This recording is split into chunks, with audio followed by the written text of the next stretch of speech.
네, 안녕하십니까. 늦었죠? 지금 금요일 날 시간이 지금 오후 8시 29분인데, 편집하고 뭐 어쩌고 하면 아마 새벽에나 올릴 것 같으니까, 토요일 날쯤 들으시겠죠? 보거나. 뭐 늦은 이유는 놀았어요, 이번 주에. 계속 뭐 일이 생겨가지고, 여기저기 다니고, 뭐 사람 만나고 이러느라고 이틀을 날렸더니 시간이 없더라고요. 근황은, 간만에 강연이 하나, 한 3번 정도 제가 할 것 같은데, 이유 대안학교라고 용인시 수지구 동천동에 있는 이제 조직이 있는데, 뭐 학교죠. 학교가 있는데, 거기 안에 있는 이제 이유 생협에서 다음 주, 그러니까 19일, 8월 19일 날 인도의 여성은 어떻게 싸우는가라는 주제로 오후 7시 30분에 강연이 있고요. 26일 날은 또 이제 수요일인데 같은 공간에서 홍콩 민주화 운동의 진행 과정에 대한 강연이 오후 7시 30분부터 있습니다. 그리고 이제 9월 2일 날은 이제 오키나와의 아리랑 유영비 배봉기 할머니 이야기를 중심으로 해서 오키나와 이야기를 하는 시간을 또 같은 시간에 가질 예정이에요. 근데 강연이 이게 3번 강연이 묶여서 5만 원인가 이제 입장료가 있어요. 7시 반부터 하니까 뭐 강연은 뭐 한 1시간 반쯤 하고, 근데 제가 떠드는 얘기들이 주로 이제 본 강연보다 끝나고 나서 질의응답 시간이 꽤 길게 쓰는 편이고, 제가 그걸 별로 부담스러워하지 않고 들으시는 분들도 질의응답 시간을 더 좋아하더라고요. 그래가지고 아마 무제한으로 진행을 하지 않을까 싶은데, 그래도 뭐 밤 11시 전에 끝나겠죠. 오실 수 있는 분들 오시고요. 이번 주는 홍콩 중국 뉴스가 되게 많았죠. 일단 가장 핫한 뉴스가 이제 지미라이라고 하는 홍콩 민주화 운동의 대부격인 분과 아그네스 초가 체포된 소식이었는데, 그래서 이번 주는 홍콩 중국 뉴스를 다 빼고 이 지미라이라는 사람에 대해서 좀 탐구를 하는 시간으로 정리를 하고, 나머지 뉴스들은 그냥 이제 아주 짧은 설명들만 하는 걸로 진행을 할까 합니다. 이번 주 초였죠. 홍콩 민주화 운동의 구심점 중에 하나인 지미라이, 애플데일리, 빙과일보의 사주인 지미라이와, 그다음에 이제 젊은 층의 이제 민주화 운동을 대표하고 있는 아그네스 초라고 하는 여성분이 체포됐어요. 이제 홍콩 국가보안법 관련된, 뭐 당연히 이제 선동 혐의랑 뭐 이런 거겠죠. 특히 사주인 지미라이 같은 경우는 이제 언론사 사주기도 해요. 그래가지고 이분의 신문이 얼마 전에 뭐 트럼프 대통령님 제발 도와주세요 같은 아주 자극적인 헤드라인으로 기사를 이제 실론처럼 해서 일면을 장식하는 기사를 냈는데, 이런 것들이 현재 홍콩 국가보안법 안에서는 이제 해외 세력과 결탁해서 사람들을 이제 선동하는 죄목에 걸려요. 그래가지고 이 문제로 체포가 돼서, 뭐 다행히 이제 하루 만에 보석이 허용되긴 했지만, 저 체포 당일은 이제 조슈아 웡도 도피 중이라는 미확인 설까지 나오면서 진짜로 이제 대대적으로 이제 끝이 났구나라고 생각을 했는데, 다행히 다음날 이제 보석이 허용되면서 연행됐던 지미라이와 아그네스 초 그리고 그 외의 분들도 모두 이제 보석으로 나오게 되긴 했어요. 근데 뭐 보석으로 나온다는 건 이제 재판은 진행 중이란 얘기니까 재판 판결이 나오면 어떻게 될지 모르는 거고, 아그네스 초 같은 경우는 사실 이제 지난번에 또 다른 제목으로 이제 집시법과 관련된 제목으로 재판받은 게 이제 유죄가 나왔어요. 그래가지고서 사실 언제 이제 뭐 수감이 돼도 이상하지 않은 상황이긴 했는데, 해서 이제 말씀드렸다시피 오늘 이제 홍콩과 중국의 기타 뉴스는 생략을 하고 지미라이 애플데일리 사주 이야기를 좀 집중해서 해볼까 합니다. 많이들 아시는 분은 아시겠지만 지미라이는 오랜 기간 한국에선 전지현 씨를 모델로 쓰는 의류 브랜드 지오다노의 창업자이기도 하죠. 그러면 뭐 나름 재벌인데 민주화 운동의 구심점이라니 되게 독특하죠. 우리에게 재벌이라는 게 이게 뭐 아들내미가 어디 가서 얻어맞고 오면은 아버지가 조폭을 풀어가지고서 가해자들을 잡아다가 사적으로 빠따지를 한다거나, 뭐 상속세를 안 내겠다고 온갖 편법을 쓰거나, 혹은 이제 건전한 재벌 정도가 이제 뭐 애플 기기라 온갖 애플 신제품 언박싱 정도를 하는 약간 이제 그 정도 사람들이 이제 좀 그나마 우리가 생각한 재벌의 이미지인데, 그러니까 재벌은 이제 어찌됐건 체제의 수호자여야 하는데, 지금 이 지미라이 같은 경우는 반체제 인사인 거죠. 이것부터 일단 되게 특이하죠. 자, 지미라이는 1948년생입니다. 광둥어 이름은 라이찌잉, 푸퉁화 발음은 리찌잉, 우리식으로 음독을 하면 여지영씨입니다. 근데 우리는 익숙하게 이제 여기서는 지미라이로 부르기로 하죠. 그러니까 이제 여씨가 우리식으로 여자가 이제 광둥어 발음으로 라이기 때문에 영어 이름이 이분이 짐이고, 그래서 지미라이라고 부르는 거예요. 48년생이니까 이제 올해 72세, 한국식 나이로는 73세죠. 중국 광저우시 순더구 출신입니다. 근데 여기가 어디냐면은 홍콩과는 직선거리로 한 50km 떨어진 뭐 멀지 않은 곳이에요. 그 1949년 10월 14일에 광저우가 중국 인민해방군에 의해서 함락이 되니까 이 지미라이는 채 돌이 되기도 전에 자신이 살던 지역이 국민당에서 이제 공산당 치하가 된 셈이죠. 물론 이제 지미라이야 뭐 돌도 안 됐으니까 이걸 기억할 리는 없겠죠. 지금이야 이제 광둥성이 뭐 중국 경제의 주축이다, 뭐 이제 개혁 개방의 기반으로 여겨지지만 공산당이 집권하던 초기의 광둥성은 산업 기반이라고 할 게 없었어요. 크게.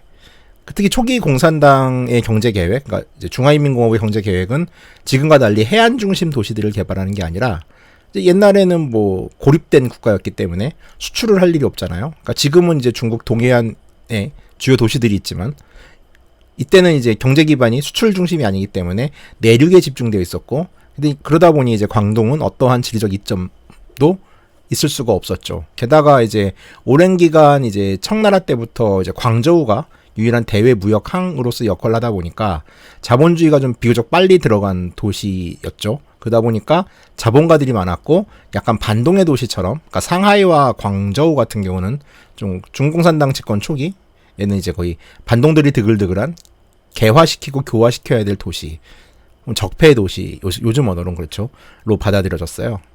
기본적으로 이제 장사로 먹고 살던 동네가 농업 기반의 지역으로 재편되다 보니까 이제 부작용이 잇따랐죠. 게다가 이제 그 중화인민공화국 건국 초기에 급진적인 토지 개혁이나 토지 재분배 같은 것들이 전통적인 이제 광둥성 외곽의 농촌 공동체도 붕괴시켰고요. 거기에다가 이제 얼마 안 가서 대약진 운동이라고 하는 수천만 명이 굶어 죽는 이런 상황이 된 거죠. 여기 지미라이는 이제 그 과거에 지미라이의 부모님이나 할아버지가 사업가 집안이에요. 그러니까 이제 출신 성분이 별로 안 좋았죠. 그러니까 그 중공산당 초기에 이제 사람들을 모두 등급으로 분류했는데 이 사람이 뭐 이제 부르주아 출신인지, 아니면 뭐 지주 출신인지, 중농 출신인지, 오면 소장농, 그러니까 이제 노동자 농민 출신인지를 가지고 초기에는 실제로 이제 배급량까지 조절할 정도로 이제 자본가 딱지가 붙으면은 불리했죠, 되게. 어떤 식으로 이제 사회적으로 성장할 수 없는 상황이었고요. 게다가 이제 뭐 굳이 사실 뭐 딱히 자본가가 아니더라 하더라도 이 시기에 나온 이제 요즘은 공산당들이 비밀 노트나 이렇게 기밀로 분류했던 것들이 많이 해제가 돼가지고 당시 상황을 볼 수 있는데 이제 지역별로 할당량이 떨어져요. 그러니까 뭐 농촌 같은 경우는 막 2%는 반드시 지주여야 되는 거예요. 근데 동네가 겁나 가난해가지고 2%의 지주도 없고 그냥 땅 정도만 있는 중농 정도로 하더라도 이 할당량에 따라가지고 지주 딱지가 붙어야 되는 거죠. 그러니까 그런 식으로 돼 꼬인 사람들이 많은데 이 지미라이 집안은 진짜 자본가였다고 하니까, 사업가였다고 하니까 얼마나 힘들었을지 이제 상상이 되는 거죠. 지미라이의 아버지는 이제 뭐 견디다 못했는지 모르겠으나 1955년에 중국을 탈출해서 가족을 버리고 홍콩으로 넘어가 버립니다. 그러니까 이제 지미라이는 자본가의 탈주자의 가족이라는 낙인까지 시킨 거죠. 그래서 이것 때문에 지미라이의 어머니는 노동교화소에 끌려가요. 그러니까 지미라이는 형제가 꽤 많았는데 이미 그 이제 위에 있던 그 지미라이의 두 누나와 형은 그 즈음에 이미 다른 지방에 살고 있었고, 그는 이제 어머니가 끌려가고 아버지가 홍콩으로 튄 집에서 빈집에 남게 된 쌍둥이 여동생과 정신지체가 있는 또 한 명의 어린 여동생을 부양했어야 했어요. 6살 때부터. 참고로 이제 뭐 이런 그 지미라이 어머니가 노동교화소에 끌려갔다고 하는데 이런 데는 가면 이제 사상개조라는 걸 봤죠. 근데 사상개조라는 게 별게 아니에요. 그냥 한 인간의 자존감을 뭉개버리는 거죠. 그러니까 어느 순간 자존감이 파괴되면 인간은 수능적으로 변한다고 합니다. 그러니까 내면에 사로잡힌 거는 공포뿐인 상태, 내가 말 듣지 않으면 얻어맞지 않을까 뭐 이런 상태가 되면서 수능적인 인간이 되는 거죠. 지미라이의 그나마의 장점은 이제 지미라이가 사는 곳이 농촌이 아니었다는 점이었던 것 같아요. 그래도 광저우식 대도시에 살다 보니까 6살짜리, 7살, 8살 뭐 이렇게 되도록 허드렛 일을 할 수 있었고, 결국 이제 이 지미라이가 찾은 일이 광저우역에 승객들이 이제 오면은, 주로 광저우역은 이제 홍콩에서 오는 승객들이 주로 이제 오가는 역이었는데, 이 당시에는 이 승객들의 짐을 날라다 주고 수고료를 받는, 그러니까 쿨리 같은 역할이었죠. 이게 지미라이가 엄마가 이제 노동교화소에 끌려간 이후에 내내 하던 일이었어요. 그러니까 뭐 6살, 7살, 8살에서 10살 정도 되는 아이가 뭐 일을 해봐야, 짐을 들어봐야 얼마나 들었겠어요. 정말로 이제 그냥 손가방 같은 거나 겨우 들어주고서 이제 뭐 먹을 거 몇 개 얻어먹고 돈도 못 받았겠죠, 아마. 아주 어렸을 때는. 사람의 운명이 되게 우연히 변하는데, 뭐 지미라이한테 자신을 버리고 홍콩으로 간 아버지에 대한 증오가 있었는지 여부는 잘 모르겠으나 12살이 되던 해인 1960년에 광저우를 방문한 홍콩인이 또 짐을 들어줬는데 이 새끼가 돈 대신 초콜릿을 줘요. 근데 이게 지미라이가 중국을 탈출하게 된 동기가 됩니다. 이 애를 부려먹고 돈도 안 주고 초콜릿 하나로 이 땡처리 해먹은 홍콩 놈은 나쁜 놈이지만 지미라이는 태어나서 처음 이때 12살 때 초콜릿을 먹어봐요. 그리고 아 세상에 이런 음식도 있고 이런 맛도 있구나라는 감탄을 하다가 이 12살짜리의 사고가 어떻게 되냐 하면은 홍콩에는 이렇게 달콤한 음식이 있으니까 아마도 홍콩은 천국이지 않을까? 라는 아주 비논리적인 허술한 결론을 내게 되는데 이 12살짜리 소녀는 이때부터 가슴이 뛰게 됩니다. 그리고 그해 결국 이제 마카오를 거쳐서 홍콩으로 가게 돼요. 이 지미라이가 살던 광저우시 순더구는 지도를 보시면 아시겠으나 마카오랑 육로가 이어집니다. 그래서 마카오를 거쳐서 홍콩으로 들어가는 배 바닥에 자리를 하나 얻어서 홍콩으로 미립국을 하게 돼요. 12살짜리가요. 이때 이제 그가 가진 수중의 돈은 딱 홍콩 달러 1달러가 있었다고 해요. 지금이야 뭐 마카오 북부가 이제 마카오 가보신 분들은 아시겠지만 북부 이제 국경을 넘어가면 주하이시라고 엄청난 번화가지만 이때는 개혁개방 전이니까 뭐 주하이든 혹은 이제 뭐 홍콩 국경이었던 선전이든 다 농가 반만 지천으로 깔린 농업지대였죠. 막 이제 땅도 질고 막 진창인. 자, 그가 간 1960년의 홍콩은 천국은 아니었어요. 그때만 해도 매일 중국에서 몰려드는 밀항자들과 난민들로 인해 뭐 매월 1000명씩 몰려왔다 그러더라고요. 이제 카오롱 북부 지역은 거의 이제 난민촌이었던 시절이었죠.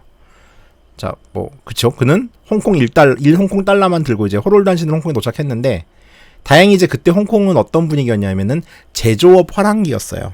그러니까 지금이야 뭐 홍콩이 뭐 이제 국제금융의 중심지 뭐 이런 식으로 이제 알고 있는데 1960년대, 70년대, 80년대 중반만 하더라도 홍콩은 제조업 천국이었어요. 그러니까 우리나라의 1980년대라고 보시면 돼요. 뭐 옷 만들고 장난감 만들고 이런 경공업으로 먹고 살던 지역이었거든요. 그래서 이제 인력이 당연히 좀 많이 필요하던 시점이었고 뭐 꽤 똘똘했나 봐요, 지미라이가. 그러니까 12살에 집 나올 생각을 했겠죠. 뭐 초콜릿 때문이긴 하지만.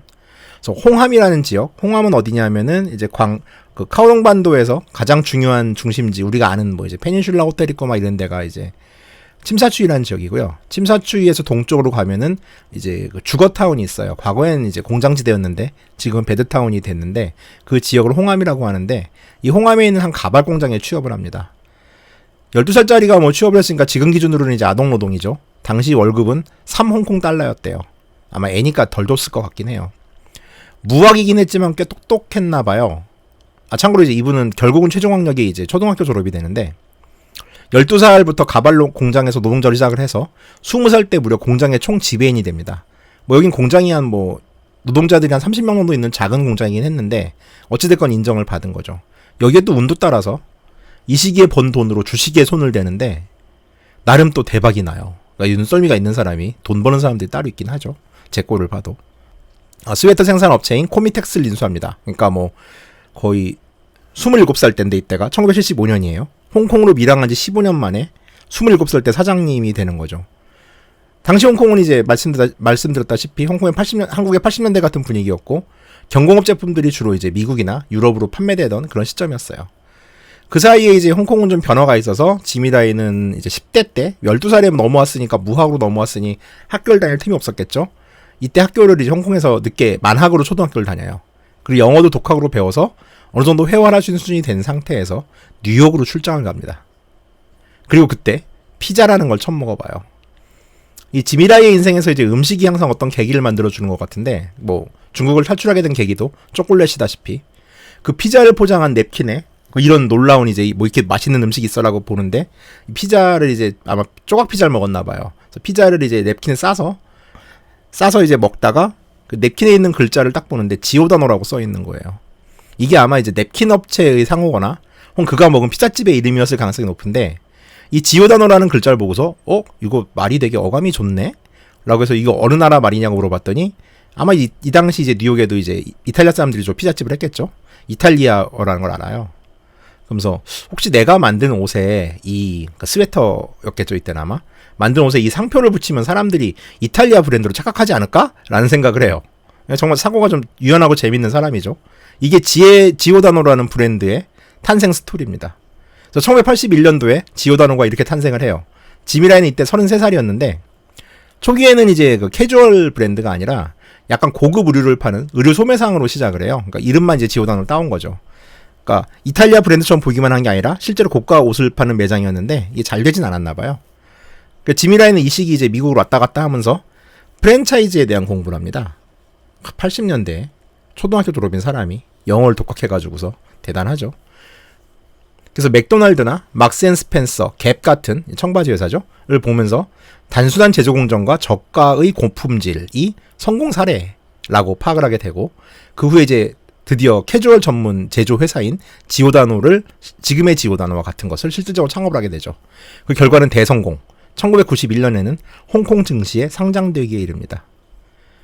그러니까 난민 출신 소년 노동자의 자수성가만으로도 사실 지미라이의 삶은 무척 흥미있는 부분이 많은데 근데 그는 대체 왜 이렇게 편안한 기업가의 삶을 포기하고 민주화 운동가로 자리매김을 하게 된 걸까요? 자, 우리는 이 사건을 이해하기 위해서 1989년 중국으로 가봐야 됩니다. 다 아시다시피 1989년 6월 4일 천안문 학살이 있었죠. 사실 1989년의 베이징을 이해하려면은 다시 1968년도의 문화혁명 시기에 중국을 들여다봐야 되지만 단발짜리 지미라이란 어떤 사람인가를 하기 위해서 50부작을 만들 수는 없는 일이죠. 홍콩은 제가 여러 군데서 떠졌다시피 기본적으로 실향민이자 피난민들의 땅이에요. 그러니까 지미라이만 해도 기본적으로 난민이자 피난민이죠. 중국 공산당 지배로부터 탈출한 사람이죠. 하지만 이들은 이 지미라이 같은 사람들은 홍콩에서 태어난 사람들이 아니기 때문에 홍콩은 기본적으로 고향이 아니에요. 그러니까 잠시 머물다 가야 되는 곳이고 고향은 홍콩 넘어 북쪽 경계 너머에 있는 곳이 고향인 거죠.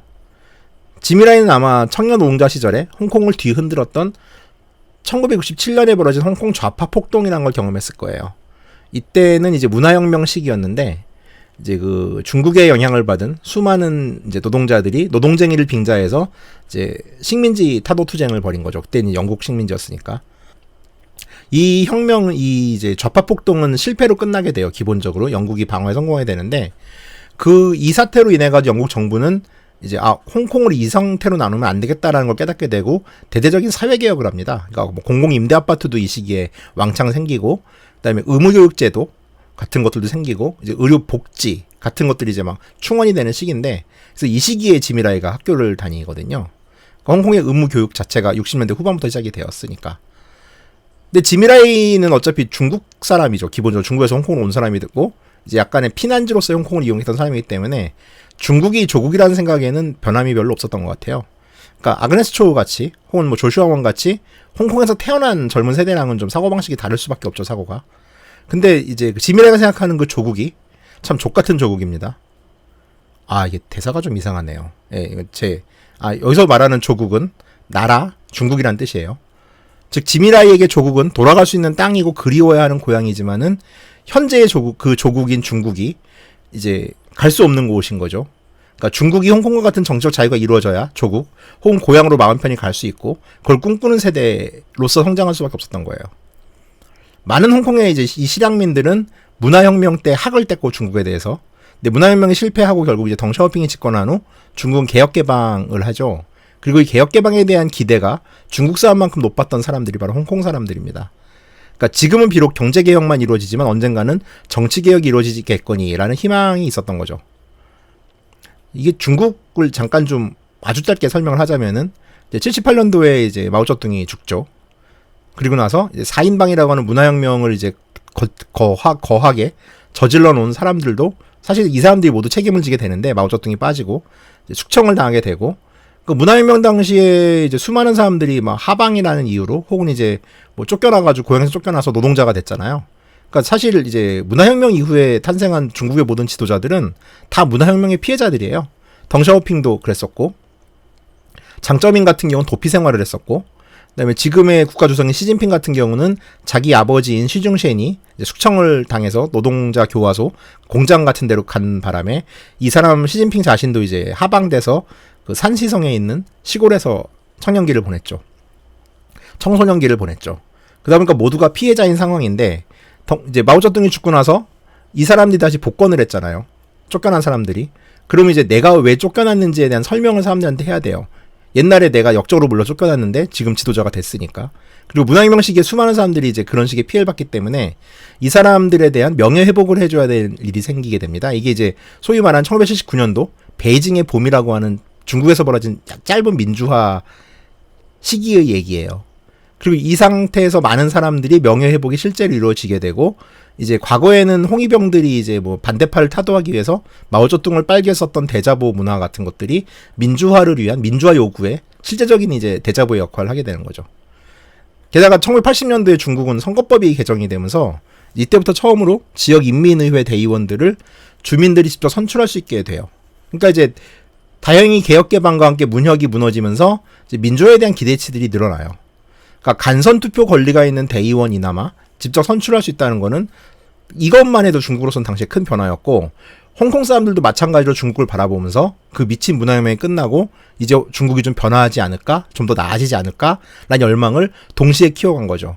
그러니까 사실 이제 어떤 시기에는 홍콩과 중국 사람들이 염원들이 동일했던 적이 있어요. 중국의 대표적인 민주화 인사 중에 하나의 웨이징성이라는 사람이 있는데, 이 사람이 이제 대자보를 하나 붙입니다. 79년도에 5가지 근대화라는 제목의 대자보인데, 이 대자보 내용은 홍콩에서 출판이 되기까지 했어요. 참고로 이 5가지 근대화가 뭐냐면, 이 시기에 덩샤오핑이 이제 개혁 개방을 하면서 4대 근대화론이라는 걸 핍니다. 이게 산업과 농업, 과학기술, 국방의 근대화가 중국을 현대화할 수 있는 이제 길이다라는 일종의 국책 목표였는데, 웨이징성은 여기다가 민주주의를 추가해서 민주주의를 추가한 상태의 5대 근대화가 돼야 중국이 진정으로 바뀔 수 있다라는 대자보를 써요. 이게 중국에서 엄청난 화두가 됩니다. 이후로. 참고로 웨이징성은 이 대자보 때문에 15년형을 받게 되는데, 어찌됐건 이제 이 당시 중국은 문화혁명을 극좌들에 의한 오류라고 규정한 상태에서 지금보다는 오히려 지금 2020년의 중국보다 1979년도의 중국이 정치적으로는 자유가 더 열려있던 시기이기도 했어요. 사실 뭐 89년 천안문 사태 이후로는 정치적 시위 자체가 없잖아요, 중국은 아예. 자, 이 웨이징성의 이 5대 근대화론이라는 게 그 1989년 천안문 사태가 벌어지기 전, 천안문 학살이 벌어지기 전까지 중국에선 근 10년간 이제 지식인들의 화두가 됩니다. 그래서 많이들 이제 모르는데, 천안문 학살 있기 전인 1986년, 그러니까 3년 전이죠. 천안문 학살 있기. 이때도 민주화 집회가 전국적으로 중국에서 있었습니다. 이때 이제 민주화 운동에 불을 지른 사람이 중국을 대표하는 천체 물리학자이자 중국 과기대 부총장이었던 팡리즈라는 사람이에요. 이 양반은 자기네 학교에서 학생들을 모아놓고서 민주주의는 아래로부터 쟁취하는 것이지 위에서 부여하는 것이 아니라는 내용의 연설을 합니다. 대학교 부총장이. 놀랍죠. 그래서 이때 이제 여기에 감화를 받은 청년 학생들이, 막 수많은 학생들이 베이징과 상하이에서 전국적으로 시위를 벌여요.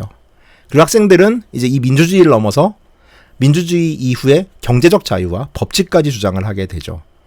사실 이때는 이제 그 민주주의라는 개념들이 그 89년도 천안문 광장에서 학생 시위대들이 있을 때 미국에 있는 뭐 기자나 학자들 같은 경우가 너희들이 생각하는 민주주의가 뭐냐라 뭐 이런 식으로 이제 뭐 그 서베이를 한 적이 있는데, 그러니까 이게 체계적으로 이제 우리는 뭐 어찌됐건 독재 정권 시절에 하더라도 우리가 민주주의를 하고 있다고 믿었으니까 뭐 삼권 분립인 이런 걸 배우잖아요. 근데 이제 이런 게 좀 없던 사회다 보니까, 이런 걸 가르치는 뭐 프롤레타리아의 독재가 옳다고 배우는 사회다 보니 이 민주주의라는 개념들이 단순하게 그냥 뭐 언론의 자유, 언론을 검열하지 않는 것, 이런 걸 그냥 민주주의라고 생각했던 사람들도 되게 많아요. 학생들만 하더라도. 그러니까 이 민주주의가 좀 약간 좀 우리가 생각한 것보다는 되게 포괄적이고 약간 좀 관념적인 개념이긴 한데, 어찌됐건 이 전국적인 시위가 이제 중국 공산당 지도부한테는 좀 큰 위협이 됩니다. 그리고 이 당시 이제 공산당 총서기였던 후야오방이라는 사람이 이 학생들의 민주화 시위에 되게 온정적이었어요. 그래서 결국 이제 이 팡리즈는 공산당에서 추출되고 당적도 박탈될 정도로 이제 처벌을 받고, 이 후야오방이라는 사람도 공산당 총석에서 실각을 하게 됩니다. 이 민주화 운동에 대해서 좀 온정적으로 대했다는 이유만으로요. 이게 좀 86년도에 벌어진 일인데 1989년도에 후야오방이 죽어요. 천안문 학살이라고 흔히 얘기하는 2차 천안문 사태는 이 후야오방의 죽음을 추모하는 추모 시위로부터 시작이 됩니다. 뭐 다시 얘기하지만 언젠가 문혁부터 천안문까지 한 방에 좀 쭉 갈 수 있는 연작을 할 수 있는 때를 바라면서 일단 이 얘기는 여기까지 하고요. 자, 아시다시피 2차 천안문 1989년도에 이루어진 사건은 인민의 자제들로 이루어진 중국 인민해방군이 인민에게 총뿌리를 겨누고 1980년 한국의 광주에서 벌어진 일과 버금가는 대학살로 마무리가 되죠. 그리고 이후에 중국에서 정치적인 민주화 움직임은 사실 공식적으로는 사라지다시피 합니다. 홍콩은 이 시기에 매일 중계하다시피 베이징 상황을 보도했어요. 97년에 반환하기로 이미 협정을 맺은 상태였고, 이 천안문 사건이 89년이다 보니까 8년 후에 홍콩은 중국의 일부가 돼야 되는 상황이에요. 그러니까 홍콩 시민들 입장에서는 중국이 변화할 수 있을까라는 이 가능성, 그러니까 천안문 시위 현장 자체가 모두가 귀추를 주목할 수밖에 없는 사건이었죠. 게다가 당시 그 초기에 천안문 사태, 그러니까 시위하던 초기에 항쟁의 지도부가 이제 고자련이라는 대학생 조직인데, 이게 한국 말로 발음을 하면 참 웃기죠. 고자련. 이게 베이징 고교 학생의 자치연합을 줄인 말인데요. 참고로 이제 중국에서는 이제 이 고교라는 말이 고등학교가 아니라 대학이라는 뜻입니다. 그래서 뭐 중국 발음으로 하면 이제 가오쯔리엔이 되는데, 이제 한국어로 음독을 하면은 이제 고자련이 되죠. 말을 할 때마다 되게 너무 진지하지 않은 느낌이긴 한데, 이 고자련이 1989년 5월 1일에 홍콩 시민에게 드리는 글이라는 성명서를 발표합니다. 그래서 고자련은 이 성명서에서 천안문에 지금 있는 이 시위로 중국의 민주화를 가속화시키고 완전한 법치를 실현하겠다면서 홍콩 동포들에게 성원을 부탁해요. 그리고 실제로 이제 홍콩 시민들은 홍콩 달러로 막 천안문 항쟁의 지도부를 성원하기 시작합니다. 당시 그러니까 마지막 이제 천안문 항쟁 마지막 지점에서는 막 수천 명이 단식을 하면서 난장판이 되는데, 그 전까지는 거의 뭐 광장에 물자가 넘쳤어요. 심지어 시위대 안에서도 생수를 한 모금씩 먹고 버리는 시위대 새끼들 물자 좀 아껴 쓰라는 말이 나왔을 정도로 물자가 풍부했었죠. 89년도에 생수는 한국에서도 귀했습니다. 그만큼 물자가 풍부했다는 얘기예요. 이 풍요로움의 상당수는 홍콩 달러고 홍콩 교포들이 이제 커버해 준 거였죠. 물론 이제 해외 중국인들도 미국 달러를 마구 보내긴 했지만요. 하지만 이 모든 기대가 6월 4일 인민해방군이 시위대를 학살하면서 이제 그 기대가 물거품이 되죠. 대학살극이 벌어졌고 홍콩은 거의 공황 상태에 빠집니다. 그러니까 천안문 학살이 있고 나서 이게 일요일 날 있었고요. 6월 5일이 월요일이니까 증시가 시작되는 날이죠. 이 증시가 시작되자마자 항생지수가 22%가 빠져요. 그냥 모두들 미친 듯이 던졌다는 얘기죠. 제가 시사인에서 하는 그 연재글 소소한 아시아에서 최근에 웡씨 3부자에 대한 이야기를 살짝 했는데, 이 집 아들이 저랑 동갑인데요. 그 10대였던 이 친구는 이날 6월 4일날 생방송을 보면서 너무 분통이 터져서 통곡을 하면서 막 울면서 벽을 주먹으로 쳤대요. 그래서 이 웡씨네 할아버지가 이 사건을 기억을 하고 있고, 웡씨도 당연히 이때를 얘기해 주더라고요. 저 인터뷰를 하면서. 며칠 손이 퉁퉁 부어서 주먹으로 너무 벽을 쳐서 쓰지 못할 정도로. 그다음 웡씨가 이제 한참 울다가 울음이 멈췄을 거 아니야, 어느 순간. 그러니까 1989년 6월 4일 새벽이죠. 홍콩은 이때 되게 더울 때라 이 집은 이때 에어컨이 없었대요. 그래서 창문을 열고 있었는데 울다가 좀 조용히 주먹을 쥐고서 이제 파르르 떨고 있는데, 위층에 있는 사람도 아래층에 있는 사람도 건너편에 있는 사람도 그렇게 다들 울더랍니다. 그러니까 우는 소리를 들은 거죠. 그게 혼자 우는 게 아니었던 거예요. 그리고 이제 웡씨는 그 울음소리가 그렇게 위안이 되더랍니다. 아, 나 혼자 우는 게 아니구나. 모두가 이 진압 장면을 보면서 울고 있구나. 근데 이게 당시 홍콩의 정서였습니다. 뭐 물론 100%는 아니겠지만 일반적인 홍콩 사람들의 정서였던 거죠. 성공한 사업가였던 지미라이도 천안문의 학살을 보면서 인생이 바뀌기 시작합니다. 1990년 3월 지미라이는 사재를 털어서 넥스트 디지털이라는 언론사를 창간해요. 참고로 이때 지미라이는 포브스의 아시아 부자 순위에 오를 정도로 재력이 넘치던 시절이었어요. 89년도 포브스의 통계에 의하면은 당시 지미라이의 재산은 12억 불이 넘었으니까 1조가 넘게 있었죠. 이 지미라이가 만든 넥스트 디지털은 반중 정서가 좀 강하긴 했지만은 기본적으로 황색 저널리즘이긴 했어요. 그러니까 2000년대 초반에 딴지일보가 한국에서 이제 한참 유행을 했는데, 돈 많은 딴지일보였죠. 딴지일보는 그게 그지였고요, 그 당시에. 아니면 뭐 디스패치와 딴지일보 사이에 방향성을 가진 언론인데 좀 부자였다고나 할까요? 이 사주이자 주피이었어요, 지미라이는. 그래가지고 이제 마구 이제 매주 한 번씩 칼럼을 썼는데, 93년도에 중국의 리펑 총리를 비난하는 칼럼을 씁니다. 참고로 리펑은 89년 천안문 학살의 주요 명령권자 중에 하나예요. 그러니까 베이징에 내려졌던 계엄령도 리펑 총리의 명의로 계엄령이 살포됐고, 진압 명령 발포 책임권자, 그러니까 전두환이라고 보시면 되죠. 물론 이제 중국은 공산당 총서기가 서열 1위이기 때문에 이제 총리는 이제 뭐 서열이 2위긴 하지만 어쨌든 근데 리펑을 강력하게 비난하는 칼럼을 게재합니다. 홍콩에서야 뭐 당시는 이제 이미 아직까지 그 중국이 아니었고 영국 식민지 치하였기 때문에 이 중국에 있는 중국 정부를 비난하는 일이 가능한 일이지만 이 속 좁은 중국 정부는 여기서 되게 발끈을 해가지고서 즉각적으로 중국 본토에 있는 지오다노 매장을 폐쇄시킵니다. 그러니까 영업 허가 취소를 때려요. 그러니까 이게 사실 중국이랑 장사하지 말아야 되는 이유기도 해요. 그러니까 중국 국내 정치 문제로 기업 활동을 제약한 일이 정말 많죠, 중국은. 물론 한국도 이제 뭐 한일 감정 같은 걸로 기업 활동을 제약하는, 사실 이건 되게 장사로 먹고 사는 한국 입장에서는 좋은 시그널은 사실 이것도 아닌데 중국은 한국보다 훨씬 더하죠. 그리고 깡 좋은 부자는 홍콩 반환 2년 전인 1995년도에 아예 정론지를 창간합니다. 정치적 성향을 아주 강하게 드러내는. 이게 바로 빈과일보, 영어명 애플데일리예요. 이름이 애플데일리인 이유가 이 지미라이가 스티븐 잡스 바라거나 애플 바라서가 아니고, 뭐 이유는 비슷한데 애플데일리에서 말하는 애플은 성서에 등장하는 선악과입니다. 그러니까 이제 이브가 선악과를 먹음으로써, 그리고 그 선악과를 아담에게 권함으로써 어찌됐건 우리는 선악과를 먹어서 이제 선과 악을 분별할 수 있는 능력이 생겼죠. 하지만 신의 입장에서는 그저 자기나 찬양하는 마모트처럼 이제 인간을 만들었는데, 신의 입장에서는 이건 신에 대한 도전이었고, 신의 말 어겼으니 인간은 죄를 짓게 된 거죠. 이게 이제 씨발 언제론이라는 건데, 씨발 빼고요. 그러니까 신의 말을 어긴 게 인간의 죄인 거, 웃긴 거죠 진짜로. 어찌됐건 인간은 신에게 도전함으로써 비로소 인간이 된 겁니다. 우리 스스로 신의 눈이 아닌 우리의 관점으로 선과 악을 분별할 수 있는 특별한 존재가 됐죠. 그러니까 사실 인간의 특별함은 신의 형상과 비슷하게 우리가 만들어졌기 때문이 아니라 창조자에게도 도전할 수 있는 독립적인 존재이기 때문에 인간일 수 있다고 생각해요. 그리고 성서에 의하면은 우리가 독립을 했기 때문에 우리는 이제 먹고사니즘을 걱정하게 되었고 죽는 존재가 되었죠. 지미라이에게 천안문은 바로 이런 선악과였던 겁니다.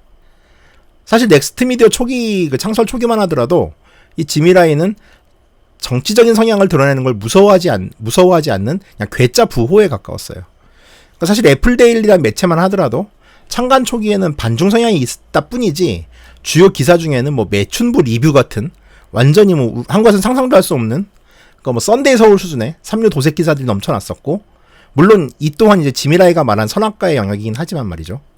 그러니까 사실 저는 개인적으로 요즘에 김어준을 무척 역겨워하는데 지미라이는 어쩐 면에서는 김어준하고 무척 흡사한 인물이긴 합니다. 하지만 1993년 중국 정부에 의해 가지고 지미라이의 사업체인 지오다노가 실질적인 압력이 들어오고, 말씀드렸다시피 지점들이 폐쇄되자 이제 아예 팔고 나서죠. 참고로 1992년도 기준으로 당시 지오다노는 191개의 매장을 전 세계에 보유하고 있었어요. 물론 전 세계라고 하지만 대다수는 중국 본토에 있는 매장이었죠. 지미라이는 회사에 부담을 주지 않기 위해서, 그리고 자기가 조금 더 민주화 운동에 적극적으로 참여하기 위해서 1994년 회사 지분을 모두 매각해버립니다. 그리고 지오다노 매각 자금이란 두둑한 총알은 지금까지 그가 활동할 수 있는 터전이 되고 있죠. 뭐 2013년 같은 경우는 이제 그가 민주계 후보들에게 후원한 금액이 한 1,000만 홍콩 달러 정도가 되고요. 2014년에는 우상혁명 당시에는 반중국구를 넣은 주문 생산한 지오다노 옷 20만 벌을 시위대에게 나눠주기도 했어요. 근데 좀 인상적인 인터뷰를 몇 개 찾아봤는데, 이제 월스트리트저널하고 한 인터뷰에서 이제 거기서 이렇게 묻더라고요. 왜 이렇게까지 민주화 시위대를 지지하느냐라고 묻자, 그 사람 이제 지미라이가 하는 말이, 나는 중국에서 태어나 중국에서 어린 시절을 보냈으며 중국의 권위주의적인 정권에서 삶이 어땠는지를 보고 살아왔다. 그러면서 홍콩과 중국은 거의 천국과 지옥에 비유할 정도로 다르다라고 말을 해요. AFP랑은 올해 6월에 인터뷰를 했는데 투옥이 두렵지 않냐는 질문을 해요. 자, 지미라이가 한 말이, 난 언제나 감옥에 갈 준비가 되어 있고 만약 그날이 온다면 나는 그동안 읽지 못했던 책이나 보면서 소일할 것이다. 유일한 나의 장점은 내가 무척 낙천적인 사람이라는 것이다 라고 말을 해요. 하면서 같은 인터뷰에서 본인을 이렇게 규정합니다. 난 나란 사람 자체가 문제하다. 나는 빈털터리로 홍콩에 왔고 홍콩의 자유로 인해 나는 모든 것을 얻었다. 그래서 내가 홍콩의 자유로 해서 이렇게 싸우는 이유는 내가 받은 그 자유를 갚을 때가 되었기 때문이다. 지미라이는 현재 약 선동 등으로 7건의 혐의를 받고 있어요. 이번 연행도 이제 그와 관련된 거죠. 물론 이제 중국에서 바라보는 지미라이는 당연히 홍콩이나 우리의 시각과는 좀 다릅니다. 이제 중국의 인민일보나 혹은 이제 그 황구시보 글로벌 뉴스라고 해서 그러는데, 지미라이에 대한 가장 얌전한 표현이 폭동 지지자 혹은 뚱띵이에요. 최근에는 CIA 요원이라고도 불리고, 중국이 이제 가장 크게 공을 들이면서 그에게 좀 부여하고 싶어하는 이미지는 신사인방입니다. 참고로 4인방이 뭐냐면은 문화혁명 당시에 중국을 좌지우지했던 일종의 이제 간신배 집단의 대표성 같은, 그러니까 진나라 때 황관조고 같은 게 현대 의미에서 4인방인데 이제 이 지미라이를 신 4인방이라고 하는 거죠. 그러니까 뭐 정말 악랄하다라는 의미예요. 중국 사람들한테는. 중국의 대표적인 친중 언론인 대공보 같은 경우는 이제 어떤 인터뷰를 치사하게 실었냐면은 지미라이가 광둥에 이제 두고 온 형제들에 대한 인터뷰를 실었어요. 그러니까 그렇게 해서 욕을 하는 거죠. 이제 친척 한 명이 중국의 라이시 집안 족보에서도 지미라이님이 삭제된 상태고 이런 국가를 팔아먹은 매국노는 호적에서 파버렸다 당당하게 얘기를 하고, 다시 이걸 또 이 다른 언론이 지미라이한테 물어요. 친척들이 이렇게 얘기하는데 어떻게 생각하냐 그랬더니 되게 씁쓸해하면서 자기가 민주화운동을 하기 전에 맨날 자신이 매월 송금하는 돈으로 살던 사람들이 날 비난하는데 뭐 중국에 살다 보니까 어쩔 수 없을 것 같긴 하지만 씁쓸하다라고 얘기를 합니다. 지미라이는 이제 인터뷰 같은 걸 하면은 이제 좀 공통적으로 하는 얘기가 있는데 이런 얘기를 되게 많이 해요. 그러니까 나는 나이 든 세대로서 언제나 나 자신이 중국인이라고 느끼고 있다. 그리고 중국이 변화하고 민주주의가 되기를 희망한다라고 말을 했는데, 최근 이제 국가보안법이 통과되고 나서 한 인터뷰에서는 이렇게 생각했던 나의 희망이 모두 틀려먹은 망상이다라고 얘기를 하더라고요. 이번 지미라이의 연행으로 인해서 이제 홍콩 시민들이 애플 데일리를 사기 위해서 새벽부터 막 줄선 사진들이 돌아다니고 있죠. 보신 분들도 많을 거예요. 매월 한 7만, 매일 7만 부 정도를 찍는 이 매체는 그 지미라이 연행 당일 50만 부를 찍을 정도로 이제 홍콩 시민들이 구매 운동을 벌이고 있고, 넥스트 디지털 같은 경우는 주가가 거의 폭등을 했죠. 1100%까지 일시적으로 올랐을 정도로 이제 홍콩 시민들의 지지를 받고 있어요. 하지만 그럼에도 불구하고 이 지미라이의 언론사는 적자에 시달리고 있습니다. 그 한 보도에 의하면은 매년 2,400만 US 달러 정도의 적자를 보고 있대요. 이렇게 되는 가장 큰 이유 중에 하나는 이제 뭐 캐세이 퍼시픽이나 HSBC, 스탠다드 차터드 같은 홍콩을 비롯한 외국의 기업들이 이제 애플 데일리에 광고를 내지 못하고 있어요. 그러니까 중국 정부의 압력 때문인 거죠.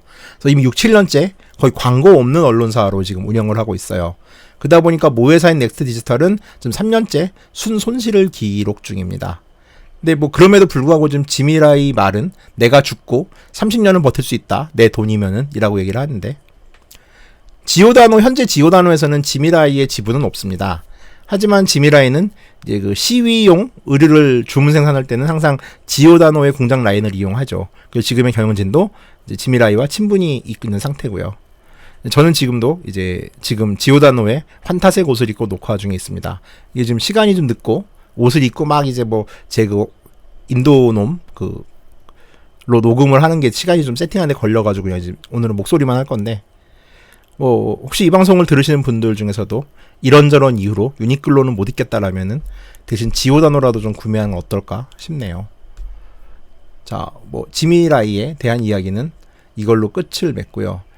뭐 이런 얘기도 해도 되겠는데, 지미라이는 이제 집에 뭐 화염병 피습을 당한다거나 암살 위협, 뭐 칼이나 도끼 같은 게 배달되는 일이 되게 흔해서 사실 이제 큰 시위가 있을 때 기자들을 대동하지 않고는 바깥 출입을 잘 안 하는 편이긴 해요.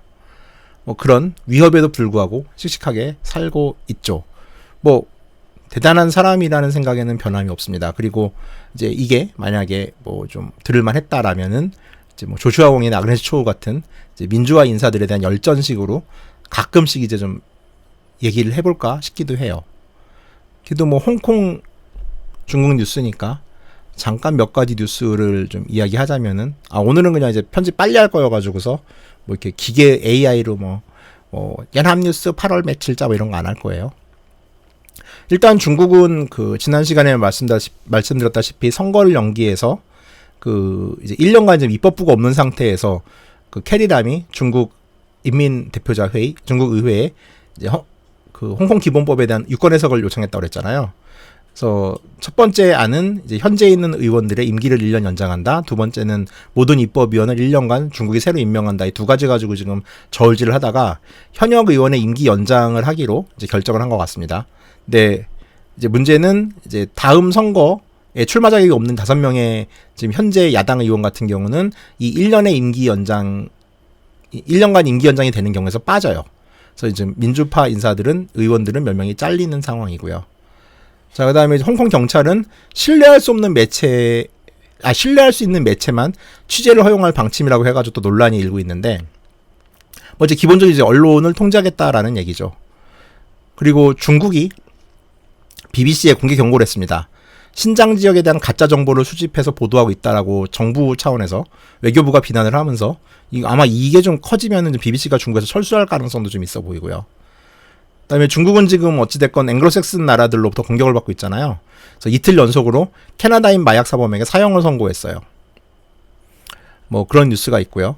그다음에 요거는 조금 설명이 필요한데 중국이 지금 직할시가 네 군데가 있는데 뭐 이제 베이징, 상하이, 충칭 뭐 이런 데가 있는데 그 신장 위구르 자치구에 있는 카슈카르라는 도시가 있어요. 아주 끄트머리 있는 도시인데 서쪽 끄트머리 있는 도시인데 이 도시를 직할시로 지정을 한다고 발표를 했습니다.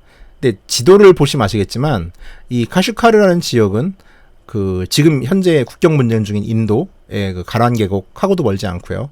파키스탄은 뭐 하루면 갈 수 있는 곳이고, 그다음에 카자흐스탄이나 키르기스탄까지 약 5개 나라 정도의, 아프가니스탄까지 포함해서 5개 나라와 국경을 마주하겠는데 요충지예요. 근데 이 지역은 이제 신장 위구르 자치구는 우르무치라는 곳이 성도인데 여기는 약간 신흥도시에 좀 가까운 편이고 인구도 이미 그 한족이 위구르족보다 훨씬 많은 지역이고 훨씬 대도심에도 불구하고 여기가 아니라 카슈카르를 직할시로 놓겠다라고 결정을 한 거죠.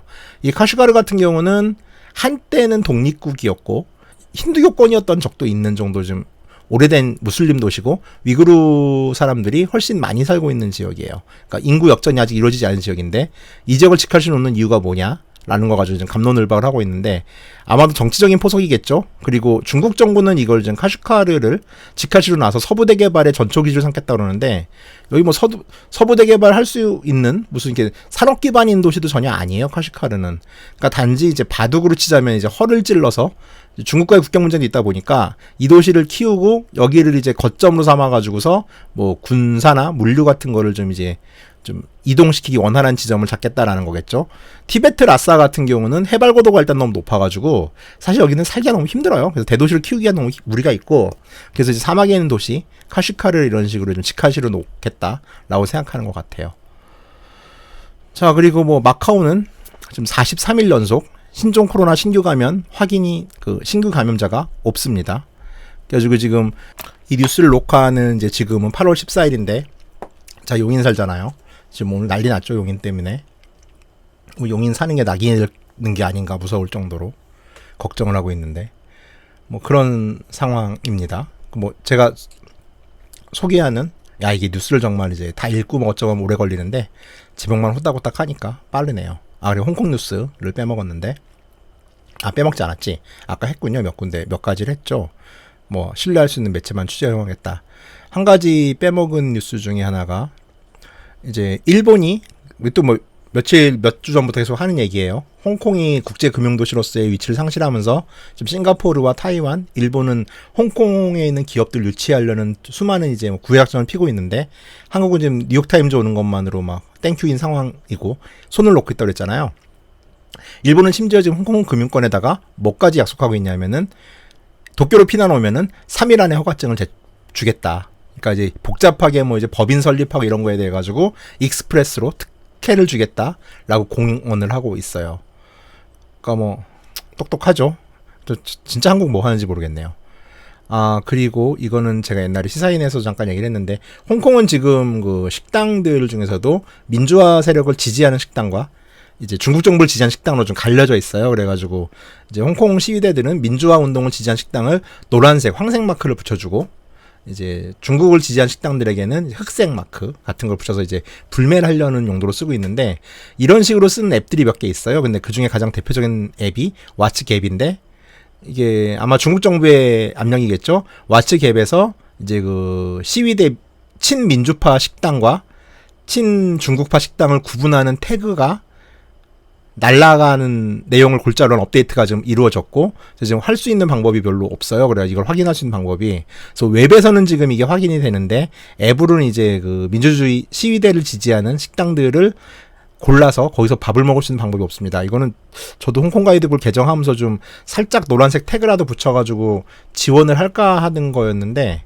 제 입장에서는 저는 이제 그 제가 소개한 식당들이 어떤 식당인지를 알아내야 되는데 앱이 사라져가지고 약간 좀 곤란해진 상태인데 뭐 그런 일이 있어요. 그리고 지금 뭐 코로나 지금 3차 웨이브 때문에 홍콩이 좀 식당들이 영업이 어려운 상태에서 이제 이 노란색 식당이라고 하는 이제 민주화 시위대를 지지한 식당들에 대해서 홍콩 정부가 이제 그 식당이 뭐 이렇게 영업이 안 되니까 이제 뭐 재난지원금 같은 거 좀 혜택을 줄 거 아니에요, 정부 차원에서.